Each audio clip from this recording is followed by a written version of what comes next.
Good Morning Business. Business Plan. Le gouvernement avait-il le droit de geler le taux du livret A à 3% au 1er août compte tenu de l'inflation et en appliquant la règle de calcul traditionnelle? Le taux aurait dû dépasser les 4%. On va en parler avec Paul Cassia, professeur de droit public à l'Université Paris 1 Panthéon-Sorbonne et par ailleurs membre du conseil d'administration de l'association Anticor. Bonjour, merci d'être en duplex avec nous. Bercy a invoqué des circonstances exceptionnelles pour geler le taux du livret A. Vous n'êtes pas d'accord et vous avez saisi le Conseil d'État. Absolument. Vous venez de le rappeler, le taux du livret A varie normalement tous les 6 mois et il varie selon une règle de calcul qui est appliquée de manière notariale en fonction de certaines données économiques. Et normalement, ce sont ces règles de calcul, cette formule, qui détermine le taux du livret A. Et vous venez de le dire, cette règle de calcul aurait dû conduire à appliquer un taux de 4,1% au livret A à compter du 1er août 2023. Or, le ministre de l'économie a décidé que ce taux serait gelé à 3% pendant 18 mois. Il l'a fait en invoquant, vous venez de l'indiquer, la notion de circonstances exceptionnelles.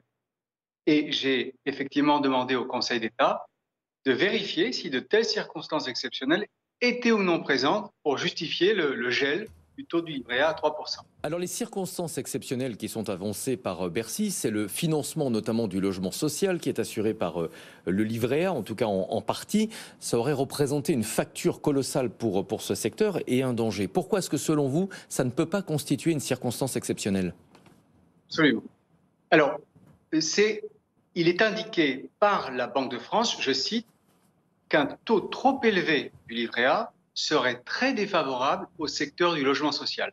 Et cette raison a justifié le gel du taux du livret A à la fois en janvier 2023 et en juillet 2023 jusqu'au 31 janvier 2025.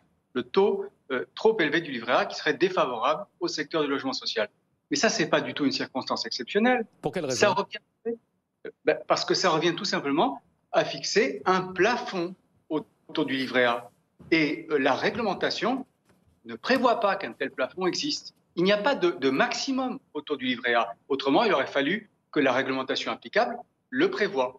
Donc cette circonstance, à supposer qu'elle soit justifiée, ne constitue pas quelque chose qui est exceptionnel, c'est-à-dire quelque chose qui est imprévisible, irrésistible, qui est extérieur aux conditions économiques normales. Donc je considère... Oui, c'est un petit peu compliqué quand c'est en duplex avec les décalages. Est-ce que vous entendez malgré tout les arguments de Bercy? On ne peut pas renchérir de manière considérable la construction, le coût de la construction des logements sociaux. J'entends ça parfaitement, mais dans ce cas-là, il aurait fallu modifier la réglementation applicable au taux du livret A, c'est-à-dire fixer un plafond au taux du livret A qui aurait été par exemple 3, 3,5, 4, 4,5, je ne sais pas, moi c'est pas mon domaine. Fixer un plafond. Or, la réglementation actuelle ne prévoit pas un tel plafond.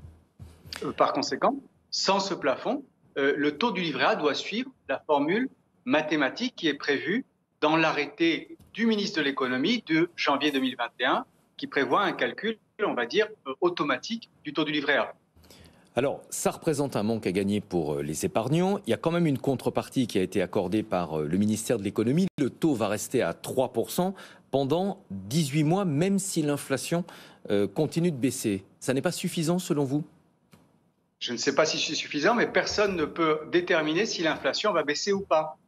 Il est en effet indiqué par le gouverneur de la Banque de France en juillet 2023 que l'inflation pourrait baisser en 2024. Donc pas cette année, mais en 2024. Moi, je ne lis pas dans une boule de cristal, je ne suis pas économiste. Et si d'aventure l'inflation devait baisser en 2024, ce qui conduira à diminuer le taux du livret A, à ce moment, c'est très simple. Il y a des modulations semestrielles du taux du livret A en janvier et en juillet de chaque année. À ce moment, le taux du livret A aurait diminué automatiquement.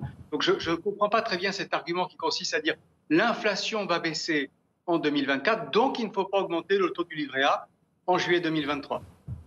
Vous avez saisi le Conseil d'État. Quand est-ce que la décision est attendue? Le Conseil d'État rend ses décisions dans un délai moyen de 11 mois. C'est un délai moyen, de sorte que le Conseil d'État peut très bien aller plus vite et dans 5-6 mois rendre une décision, ou aller plus lentement et la rendre dans 18 mois. Ça dépend de la manière dont les parties écrivent leur mémoire. Moi, j'ai déposé ma requête le plus rapidement possible. Désormais, c'est au ministre de l'économie et à la Banque de France de défendre. Et puis, le Conseil d'État peut décider que l'affaire sera, comme on dit, en état d'être jugée, disons en automne ou en hiver 2023. Vous dites entre 6 et 18 mois. Si vous obtenez satisfaction, qu'est-ce qu'il va se passer? Est-ce qu'on peut imaginer que le taux soit augmenté de manière rétrospective et donc compenser les épargnants? Ça va être un calcul quand même assez compliqué à mettre en place.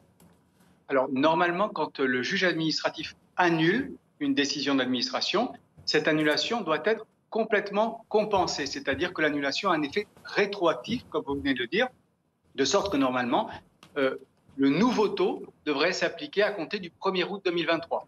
Mais le juge peut aussi compenser cette rétroactivité et décider que l'annulation ne vaudra que pour l'avenir. Ça dépendra du Conseil d'État, le cas échéant. Sinon, ce sera peut-être une usine à gaz. On sait qu'est-ce que ça pourrait représenter pour le gouvernement en matière de charges financières si le taux passait par exemple de 3 à 4 %. Je ne suis pas économiste, mais j'ai cru comprendre que les montants étaient de l'ordre de 1 milliard à 2 milliards d'euros pour l'année 2023, mais ce n'est pas mon domaine de compétence. Merci beaucoup Paul Cassia d'avoir choisi BFM Business pour vous expliquer ce matin, professeur de droit public à l'Université Paris 1 Panthéon-Sorbonne.